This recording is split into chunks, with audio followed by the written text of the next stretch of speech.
ইবাদত হইদা ইবাদত কইরা আল্লাহ তাআলার নৈকট্য হাসিল করছে, বলেন না সুবহানাল্লাহ। এইজন্য বনি আদম যখন সিজদা করে, সিজদা জমিনে সিজদা করতে পারে, এই সিজদাটা আল্লাহ তাআলার কুদরতি পায়ে সিজদা করা হয়। আরেকটা মাধ্যম হলো রোজা। আরেকটা মাধ্যম কি?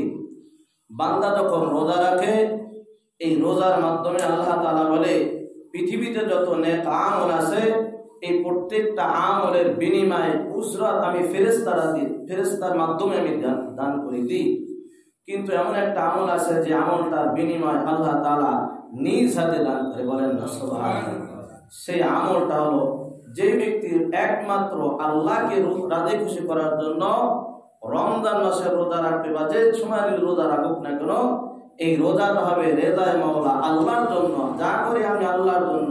কুল ইন্না সলাতি ওয়া নুসুকি ওয়া মাহইয়ায়া ওয়া মামাতি লিল্লাহি রাব্বিল আলামিন।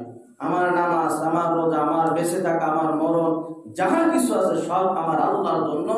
এই বিশ্বাস, এই আকীদা নিয়ে যখন করবে, তখন বলবে ওই ইবাদতটা হবে আমার আল্লাহর জন্য।